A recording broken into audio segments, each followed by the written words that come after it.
يا أيها الذين آمنوا ادخلوا في السلم كافة ولا تتبعوا خطوات الشيطان إنه لكم عدو مبين.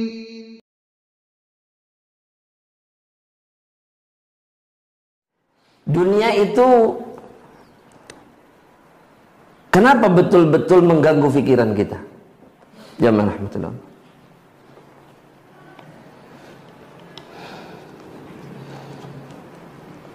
Jamaah kan? Ini kalau ditanya begini kayak orang nggak hidup di dunia. Padahal dari pertama buka mata di pagi hari sampai tidur, otak kita, pikiran kita itu terganggu oleh dunia. Wallah, terganggu oleh dunia. Kenapa kita begitu terganggu sama dunia? Karena kita tinggal di dunia. Oke, satu, boleh lah. Mungkin jawaban yang lain selain kita tinggal di dunia. Tulis dalam catatannya. Karena kata Nabi Muhammad SAW, dunia itu hulwatun khadirah. Karena dunia itu manis, manis dan hijau, kata Nabi. Bahasa Nabi apa? Hijau. Antum kalau lihat yang hijau-hijau senang nggak? Oh iya, Ustaz. Iya, bahkan kita menamai harta saja. Kalau orang ningali duit terus oh hijau gitu padahal dia. Benar nggak? Subhanallah, Nabi benar. Nabi nggak salah milih warna hijau. Mata kita selalu terpaut, kita melihat apapun dari keindahan Allah yang berwarna hijau, kita selalu memfokuskan pandangan kita kepada perkara tersebut. Benar jemaah. Makanya nggak aneh, itu akan selalu terkenang, terngiang di pikiran kita, karena enak memang, manis luar biasa. Tapi Allah Subhanahu wa Ta'ala mengatakan bahwa dunia itu apa? Mata'un, tulis di bawahnya. Dunia itu kesenangan yang menipu, jangan pernah lupa. Meskipun otak kita terganggu oleh dunia, tapi jangan lupa bahwa dunia itu tipuan semata. Bahkan jamaah rahmatullah, rekan-rekan semuanya, kata Nabi Muhammad SAW dalam hadis yang diriwayatkan oleh Imam At-Tirmidzi dan yang lainnya, kata Rasulullah SAW begini jamaah, ala inna dunya mal'unah. Dunia itu dilaknat sama Allah. Apa maksudnya? Dunia dengan seluruh keindahannya dan apa yang ada di dalamnya itu jauh dan dijauhkan dari rahmat Allah. Jadi kalau kita kejar, justru kita semakin jauh dari rahmat Allah. Jelas ya? Illa, tapi ada yang dikecualikan oleh Allah. Jadilah salah satu di antara yang dikecualikan oleh Allah dan jumlahnya cuma 4. Siapa yang bisa menyebutkan? Hah? Ila alimun. Itu bukan. Yang pertama bukan itu yang disebutkan. Tapi ada salah satunya itu. Kata Nabi Muhammad SAW, illa zikrullah. Yang pertama itu adalah zikir atau mengingat Allah Subhanahu wa Ta'ala. Mengingat siapa? Allah. Itu perbuatan, itu amalan yang tidak dijauhkan dari rahmat Allah. Yang kedua, wa ma walahu, atau ketaatan yang semisal dengannya. Yang semisal dengan apa? Zikrullah. Contohnya apa? Jamaah. Ya jamaah. Foto Ustaz. Mengajar. Terus mengajar.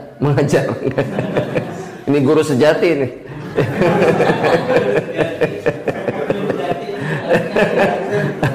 Mengajar. Terus apa lagi? Ibadah yang lainnya, apapun itu. Salat, baca Quran, talabul ilm, dan yang semisalnya. Apapun itu. Amal soleh yang lain itu yang dikecualikan dari laknat Allah di dalam kehidupan dunia. Adapun misalkan contoh, mohon maaf ini ya, kalau ada kesesuaian, mohon maaf. Contoh misalkan sibuk dengan hobi. Misal apa hobi yang biasanya dilakukan banyak orang sekarang? Wah, touring, Masya Allah. Ini mohon maaf sekali lagi. yang di dalamnya sama sekali nggak ada ngingat Allahnya. Mancing. Emang sesepedahan yang ingat Allah lah gitu. Sama juga mancing. Iya. Oh iya mancing. Ya. Tapi kata orang yang mancing, kita dapur alam ya teh. Ketika dapat ikan alhamdulillah. Ya, ketika tidak dapat apa-apa bersabar karena Allah Subhanahu wa taala. Masya Allah. Tapi sholat ente. Baik, ya. Nah, ketaatan kepada Allah selain zikrullah. Yang dikecualikan lagi, alimun kata Rasulullah SAW, orang yang berilmu. Orang yang berilmu. Yang terus menambahkan ilmu, khususnya ilmu agama kepada dirinya. Terus jadi orang yang sangat faham agama Allah. Atau yang terakhir kata Nabi, au muta'allim. Atau orang yang selalu belajar. Itu yang dikecualikan. Maka sibukkan hidup kita dengan perkara-perkara ini. Dan ketika kita berubah arah, berubah tujuan, maka rahmat Allah pasti akan Allah hilangkan dari diri mereka-mereka yang mengejar atau melakukan selain 4 perkara ini. Makanya pantas nggak bahagia. Pantas apa? Tidak bahagia. Dan ini bukan hanya para guru saja, tapi juga semua orang yang berjuang di jalan Allah Subhanahu wa taala. Ya, hadirin ini meskipun anggap ya jamaah rahmatillah Allah. Saya mah Pak aslinya Pak, meskipun di sekolah, di lembaga pendidikan, dan saya mah cuman kerja aja. Saya mau tanya sekarang, Anda mau tanya. Orang yang tujuannya hanya begitu saja, itu fisabilillah bukan? Di jalan Allah bukan? Jadi bukan begini, saya ingin menjadi bagian dari kebangkitan Islam dan seterusnya. Misalkan, ini mah contoh gitu. Nggak gitu, pokoknya mah saya mah didamel, saya mah kerja. Fisabilillah bukan? Fisabilillah? Kenapa fisabilillah? Nah, kita dengar apa yang dikatakan oleh Rasulullah SAW dalam hadis yang sahih. Ketika Rasulullah SAW ditanya tentang seorang laki-laki di hadapan para sahabat, ada rajin kerja dia. Wah, berjuang luar biasa ini itu dan segala macam. Semangat. Kata para sahabat, habba hadza fi sabilillah. Semoga ini ya Rasulullah, orang yang seperti ini itu di jalan Allah Subhanahu wa taala. Karena bagi para sahabat, orang ini hanya bekerja semangat. Mereka tidak menganggap itu bagian di jalan Allah Subhanahu wa taala. Kata Nabi, in kana kharaja min baitihi, kalau dia keluar dari rumahnya, niatnya satu, dia ingin menafkahi istri dan anak-anaknya, fahuwa fisabilillah. Kemudian kata Nabi, kalau dia keluar dari rumahnya untuk menafkahi kedua orang tuanya yang sudah tidak sanggup bekerja, fahuwa fisabilillah. Atau yang ketiga kata Nabi, dia keluar hanya untuk menghidupi dirinya supaya tidak minta-minta kepada orang lain. Nah ini biasanya niatnya para jomblo, biasanya jemaah apa? Supaya tidak tergantung kepada siapa? Khalas. Fisabilillah bukan? Fisabilillah. Tapi ingat yang keempat kata Nabi, in kana kharaja min baitihi riya'an wa fakhran. Kalau dia keluar dari rumahnya karena riya, ya, keluar dari rumah pakai seragam. Ditanya, "Bade ka mana?" "Abdi teh ngajar ya teh." Insyaallah. Di mana? Di Cikutra. Masyaallah. Itu yang diucapkan. Dan niatnya apa, Ri? Oh, iya teh ngajar ternyata. Supaya orang mengatakan seperti itu. Ataupun fakhran, untuk membanggakan dirinya. Sombong. Ada yang seperti itu jemaah? Jemaah, cari nafkah tapi sombong, ada nggak? Ada? Sedikit atau banyak? Oh, kembali ke hati masing-masing. Masya Allah. Baik, Anda mau tanya begini jam. Orang sombong itu kelihatan dari apanya?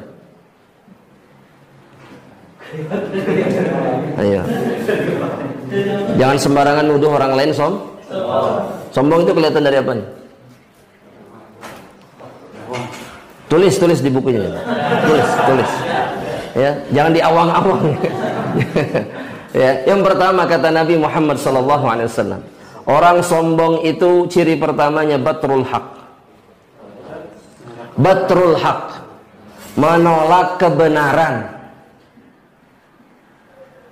Pokoknya mah gak pernah menerima apapun dari orang. Itu orang sombong. Yang kedua apa? Ghamtun nas, meremehkan orang lain.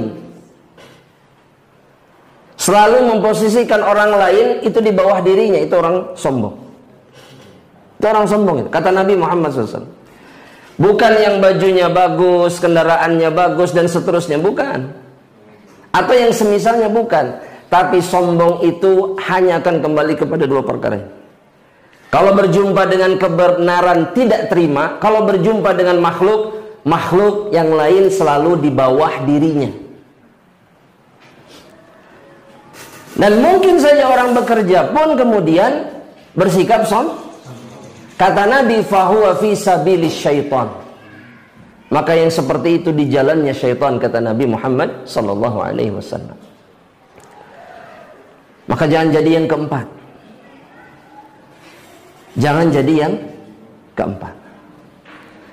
Karena ketika kita berada pada keadaan yang keempat, jangan pernah berharap kita akan dibahagiakan oleh Allah Subhanahu wa ta'ala. Sehingga sebenarnya jemaah rahmatillah Allah, apapun yang kita kerjakan khususnya di jalan Allah Subhanahu wa ta'ala, sebenarnya semuanya mendatangkan kebahagiaan dunia dan akhirat. Jadi aneh sebetulnya kalau ada orang yang berjuang di jalan Allah tapi hidupnya sengsara. Aneh. Karena itu sebenarnya bukan secara teori, secara dalil harusnya tidak terjadi. Dan sekali lagi diingat, sengsara itu bukan ketika kita tidak punya apa? Uang. Karena Anda yakin hadirin semuanya untuk dunia itu didapatkan, betul nggak? Jamaah? Betul. Dapat. Jangan dibahas ujung-ujungnya, jangan. Ya, dapat. Tapi Anda mau tanya, ketika dapat, pasti bahagia? Pasti bahagia nggak ketika dapat? Insya Allah enggak. Anda pastikan enggak, belum tentu bahagia. Kalau tujuannya bukan karena Allah. Iya, betul nggak jemaah? Oh banyak, dapat banyak misalkan, nggak akan bahagia kalau bukan karena Allah. Sebetulnya masalahnya bukan di dalam masalah materi, tapi masalahnya ada di sini.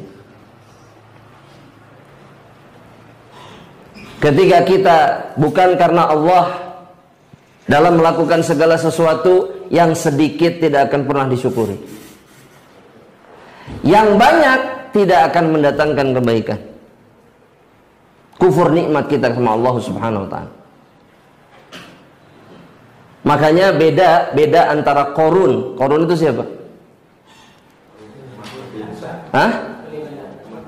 Umat Nabi Musa. Dengan orang yang paling kaya di antara para sahabat, siapa? Yang paling antum kenal lah. Abdurrahman bin Auf. Masya Allah. Abdurrahman bin Auf itu kayanya seperti apa? Biasanya kalau tentang orang kaya kita suka hafal biasanya. Betul nggak? Ya, kalau tentang orang kaya kita hatta anaknya berapa, sukaannya apa kita tahu. Benar nggak ini jemaah? Iya, cik, saya mau tanya lah. Di dunia ini sekarang yang paling kaya siapa? Geningannya ho. Elon Musk punya pabrik apa? Waduh, apal gitu ya. Ya, ada anaknya satu yang nggak mau diaku sama bapaknya, siapa namanya? Gampang, Bim Elon, gitu ya gampang. Ya, pokoknya Bim Manibula. Tapi dia dari ini apa sih? Transgender ya. Aduh, masya Allah, sampai hafal. Gitu. Orang kaya mah gitu. Ya. Masya Allah, Masya Allah.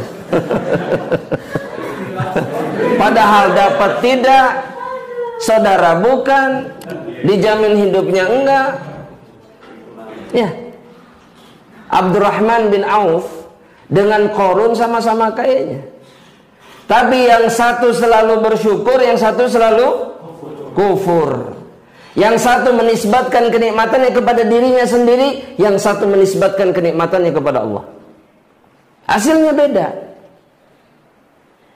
Yang satu binasa, yang satu kehilangan jumlah uang berapapun tidak pernah merasa sengsara. Antum, kalau antum tahu sejarahnya, Abdurrahman bin Auf itu semalam bisa minjami orang 10.000, 20.000 dinar dalam satu malam. Dan kata para ulama itu nggak pernah balik lagi duit itu. Dipinjam, los we gitu. Tiba heula eta teh nu kitu teh.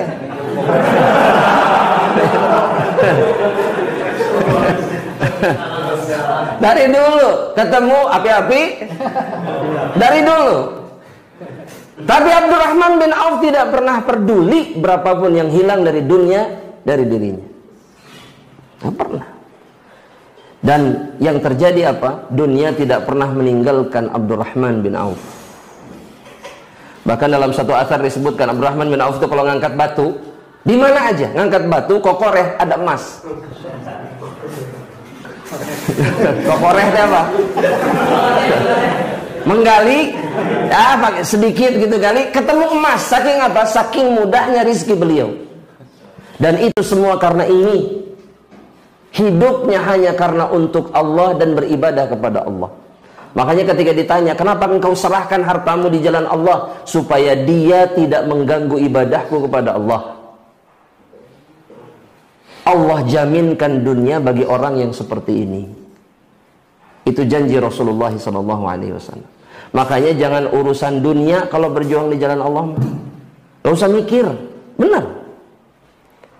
Karena Nabi sudah mengatakan dalam hadis sahih riwayat Imam Abu Dawud dan Tirmidzi, kata Nabi begini, wa ya'tihi dunya wa hiya raghimah. Orang yang menjadikan akhirat sebagai tujuan hidupnya, dunia itu akan datang dalam keadaan dipaksa sama Allah Subhanahu wa taala. Enggak perlu repot-repot apa? Nyari. Sekedarnya saja. Ya, dan para ulama membuktikan itu. Ada satu orang muhaddits di abad 20 ini, kerjanya, beliau kerja jadi tukang jam, kerjanya cuma 3 jam sehari. Sisanya baca kitab, nulis dan seterusnya, 15 jam. Istri 2, anak belasan, semuanya ternafkahi hanya dengan bekerja 3 jam dalam satu hari. Gak masuk akal, karena memang rizki itu bukan perkara yang harus dicerna pakai ini. Tapi dia didatangkan oleh ini, oleh iman. Dengan tetap melakukan kewajiban, cari. Tapi sisanya betul-betul urusan Allah, bukan urusan kita. Kalau rizki mah. Kalau kita sanggup melakukan itu, maka niat kita akan selalu terjaga karena Allah Subhanahu wa taala, dan inilah manusia yang paling bahagia di atas permukaan bumi. Gak pernah apa? Merasa miskin. Dan kata Nabi Muhammad sallallahu alaihi wasallam dalam hadis sahih juga riwayat Imam Abu Dawud, irda bima qassam, ridhalah dengan apa yang dibagikan oleh Allah, syukuri yang ada, takun aghnan nas, maka engkau akan jadi manusia yang paling kaya di antara hamba-hamba Allah yang lainnya.